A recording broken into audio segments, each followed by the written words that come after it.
Saudi আরবে এক আদালত হয়েছে। আদালতে দুই ভাই ঝগড়া করছে। এক ভাই বলছে মাকে আমি রাখবো, আরেক ভাই বলছে না মাকে আমি রাখবো। দোনো ভাই ঝগড়া করছে মাকে ঘরে রাখার জন্য। এরপর এক ভাই মাকে নিয়ে চলে যাচ্ছে, আরেক ভাই মাটিতে গড়া দিতে দিতে অবস্থা খারাপ। সৌদি আরবে আদালত হয় মা বাবাকে ঘরে রাখার জন্য, আর আমাদের দেশে আদালত হয় মা বাবাকে ঘর থেকে বের করার জন্য, ঠিক কিনা? যুবক, তোমাকেই বলছি, তোমার বন্ধু তোমার আপন নয়, তোমার বউ তোমার আপন নয়, তোমার শ্বশুর শাশুড়ি তোমার আপন নয়। এই পৃথিবীর বুকে আপন হলো তোমার মা এবং তোমার বাবা। করোনা আসার পরে প্রমাণ করে দিয়েছে কে আপন।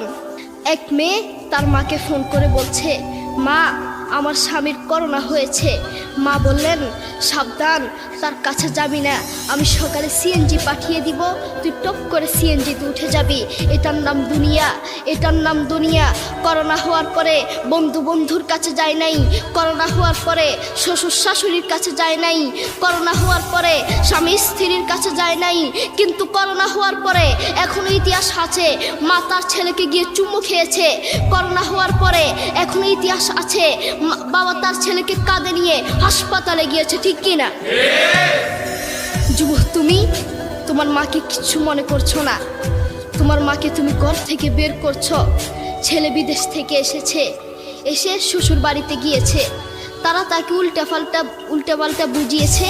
এখন বাড়িতে এসে সে বলছে, মা তুমি আমার টাকায় খাও, আমার ঘরে থাকো, আবার আমার বউকে পিটাও। এই কথা শোনার পরে কি কোনো মার কলিজা আছে? মা বাথরুমে গিয়ে আধা ঘন্টা কাঁদতে লাগলেন। কেঁদে অজু করে নামাজে দাঁড়ালেন। নামাজ পড়ে আল্লাহর কাছে বলতে লাগলেন, আল্লাহ তুমি আমার মার উপর রাগ করিও না, আমার ছেলের উপর রাগ করিও না, ও ভুল করেছে, তুমি আমার ছেলের উপর রাগ করিও না, আমি আমার ছেলেকে বুঝাবো।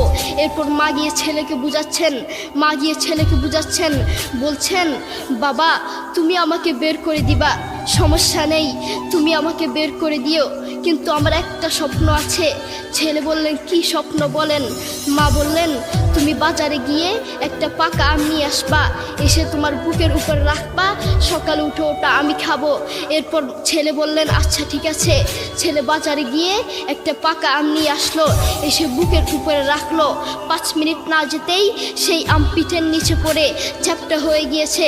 এরপর ছেলে মাকে বললেন, মা তুমি কি সকালে উঠে আমটা খাবে? ওটা 5 মিনিট না যেতেই পিঠের নিচে পড়ে চ্যাপ্টা হয়ে গিয়েছে। এরপর মা চোখের পানি ছেড়ে বলল, বাবা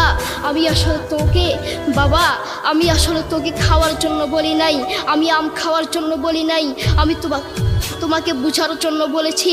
তুমি আজ একটা রাত এই আমটা রাখতে পারো নাই, আমটা বুকের উপর রাখতে পারো নাই, আর আমি সেই তোমার দুঃখিনী মা যে 1 বছর 2 বছর নয় 3 বছর নয় পাক্কা 5টা বছর এভাবে তোমাকে রেখেছি।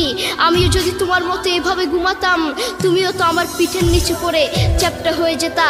এরপর ছেলে চোখের পানি ছেড়ে বলল, মা আসলে আমি বুঝতে পারি নাই তুমি কি জিনিস।